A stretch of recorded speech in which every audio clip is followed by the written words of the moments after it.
Hey everybody, here's a quick overview on my car. I bought this back in 2015 with 192,000 miles on it. Of course it's over 200,000 now, but I've driven it all over creation. Had it everywhere from Tennessee and Georgia out to every auction and everything, you know, trying to buy cars. This has been my work car where I deduct my mileage. It's a 2005 Saab 95 ARC. It's the high pressure turbo. It was a one-owner car when I got it. Oh, I'll have to remind myself to take off that Moo Car Wash sticker for the free car washes. Anyway, yeah, so it's something I've taken over the road a lot, traveled a lot, gone through a couple of sets of tires, and just enjoyed having it. The leather's nice. Over on the other side here, it's got some stuff that got on the paint. I forgot where it was parked where that happened. I don't remember how that happened, but just basically some stuff that I never took time to really rub out of the paint.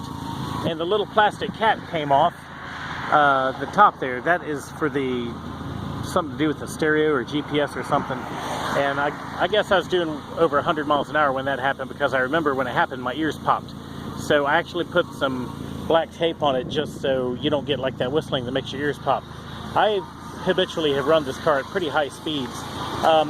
What I want to do is take it for a drive and just show it to you. It's decked out with all kinds of neat options. Nice stereo system, by the way. I also use this cassette adapter to plug it into my phone and play music. Of course, you can have that with the car. It's got the heated seats and the automatic climate control. Yeah, it's up to 242,000 miles now. I got it with 192 actually. So, yeah, so I put 50,000 miles on this car. Run it around for work. Anyway, yeah, the heated seats work, all the windows work, the power moonroof works. I do need to cover the thing that happened with my wife. We were going out to a yard sale one time way out past Asheville down this road called Duval Road. I will never forget this. I thought I was going to die. I was probably doing about 80 or 85, and the road suddenly became very uneven as I was heading westbound. If you guys are from out in the country, you might even know that road. I guess it's notorious, and I didn't know it. And she goes, slow down. We had gone through the McDonald's drive-thru. She had a big old giant Diet Coke in her hand. And I said, I can't, because the car was like kind of jumping around at those high speeds. And I had gotten into a situation I didn't expect. And we hit this hump, and the car almost kind of went airborne. And when it did, we weren't wearing our seatbelts. She kind of came up out of her seat. She let go of her Diet Coke.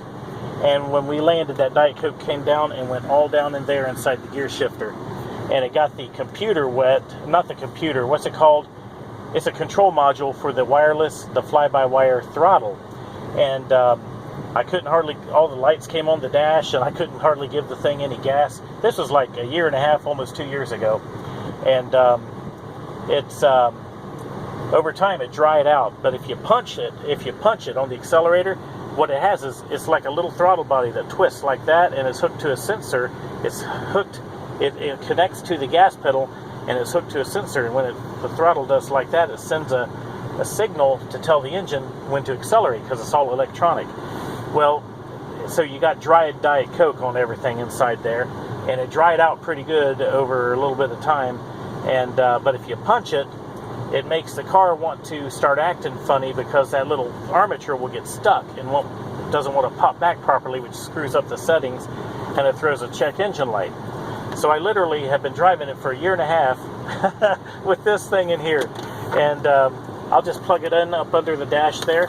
And when that light comes on, I'll hit this, and it just resets it. Because if I don't reset the light, it'll stop reading the throttle, and it won't want to keep going. And it's just a weird little quirk now that I got. I wanted to point that out to you. That is why I'm selling it so cheap. I'm selling it so cheap, you got to wonder if it's a good car, but this thing runs like the wind. So basically, as a measurement, when I'm accelerating, you see the turbo boost gauge right there? I try to stay out of the red. This thing will easily run 110, 115 miles an hour without even getting into the red. So I don't drive it like a maniac.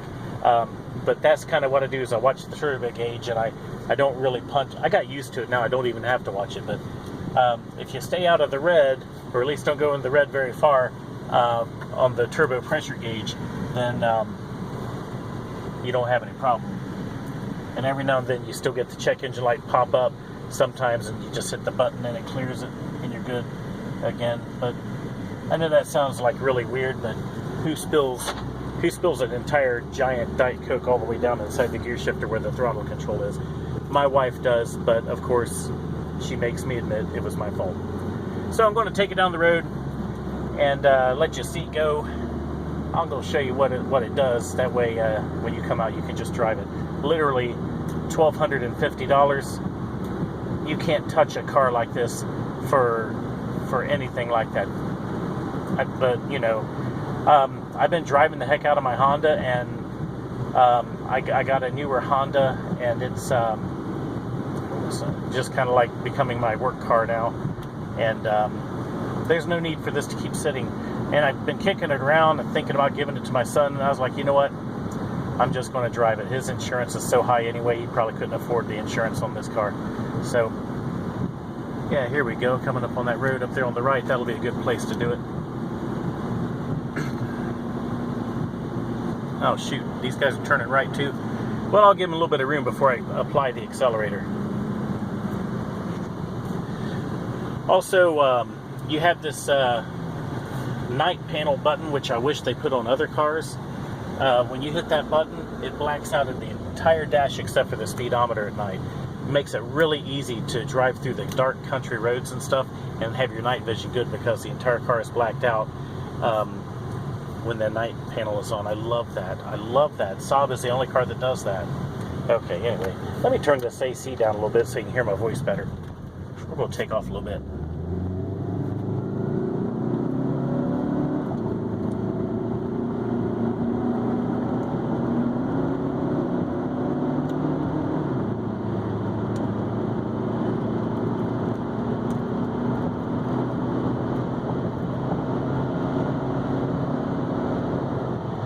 See, there's like 100 miles an hour catching up to this guy, and this car is as smooth as if you were flying in an airplane. Oh my gosh, I'm making myself not even want to sell it now, but I'm not really driving it anymore. That's the thing. So why should I just let it sit? I'm going to end up with getting mice in it during the winter or something, you know, in the winter time. So yeah, but anyway, yeah, this thing is such an impressive car, and since I've had it for 5 years, I guess I just have always loved it. Anyway, I want it to go to somebody that'll just go ahead and use it. It'll be a great car to drive to work or whatever. It's just kind of a shame. I just don't use it anymore. So I'm going to shut up. Come see the car. Hopefully somebody will appreciate it. You can't beat it for the money. $1,250. And I mean, this car was $44,000 when it was new. So give me a call, guys, and have a great day.